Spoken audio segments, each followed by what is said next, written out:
ఒక రైతు కూతురుగా నేను ఎప్పుడూ ప్రౌడ్గా ఫీల్ అవుతాను. ఈ యొక్క సంక్రాంతి పండుగ అనేది ప్రతి ఒక్కరికి హార్వెస్ట్ ఫెస్టివల్ లాగా, మనకి వెస్ట్రన్ కంట్రీస్లో హార్వెస్ట్ ఫెస్టివల్ అని సెలబ్రేట్ చేసుకున్నట్టు మనకి సంక్రాంతి అనమాట. నిజంగా చెప్పాలంటే ఈరోజు మా నాన్న ఇంకా వ్యవసాయం చేసే వ్యక్తే. తను ఎంత హార్డ్ వర్క్ చేసి, ఎంత కష్టపడి, ఎంత సంపాదించినా కానీ ఇంకా ఈ రోజుకి కూడా తను వెళ్ళి పొలంలో తను నాటు వేసి పండించి అమ్ముకొని అది ఇంటికి వచ్చినప్పుడు తను ఫీల్ అయ్యే హ్యాపీనెస్సే సంక్రాంతి. అది మనం అందరం చూసే పెరుగుంటాము. మోస్ట్ ఆఫ్ ద మన జనరేషన్స్ అందరూ ఇప్పటివరకు చూసి పెరుగుంటాము.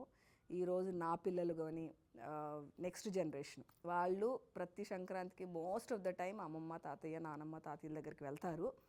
ఎందుకంటే ఆ సంతోషంలో మేము కూడా భాగమై ఉన్నాము అని తెలుసుకోవటానికి, స్ప్రెడ్ చేయటానికి, వాళ్ళతో ఉన్నప్పుడు వాళ్ళు పొందే హ్యాపీనెస్లో న్యాచురల్గా అండి. సంక్రాంతి నేను గమనించింది ఏంటంటే ఎన్నో పండుగలకి, అన్ని పండుగలకి టూ మచ్ డెకరేషన్స్ చేసేయచ్చు, ఇంటి నిండా షో ఇవి పెట్టవచ్చు. కానీ గమనించారా మీరు, అన్ని ఫెస్టివల్స్ కన్నా కానీ న్యాచురల్గా సెలబ్రేట్ చేసుకునేది సంక్రాంతి మాత్రమే.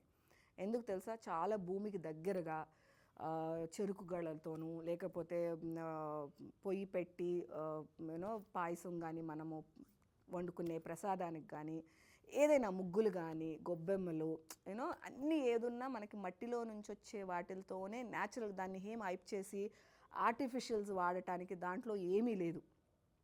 ఏదున్నా కానీ న్యాచురల్గానే సెలబ్రేట్ చేసుకునే ఫెస్టివల్. గమనించారా మీరు?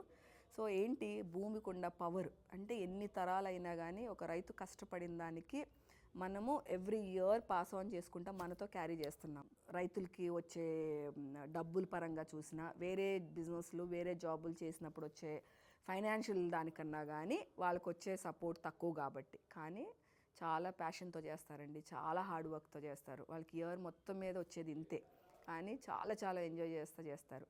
సో ఈ పండగ శుభ సందర్భంలో ఓన్లీ పండగ గురించి అని కాదు, ఎల్లవేళలా వాళ్ళు చేసే కష్టానికి మనం ఉన్నాము అనేది మన మాటల ద్వారా, మన చేతుల ద్వారా మనం కనుక చెప్పి వాళ్ళకి చెప్పగలిగితే, వాళ్ళతో ఉండగలిగితే, వాళ్ళకి దానికి మించిన ఆనందం వాళ్ళకి ఇంకేం అక్కర్లేదండి. అది నేను చూశాను మా ఇంట్లో, మా అమ్మని మా నాన్నని చూశాను. సో ప్రతి ఒక్క రైతుకి వి సెల్యూట్ యూ.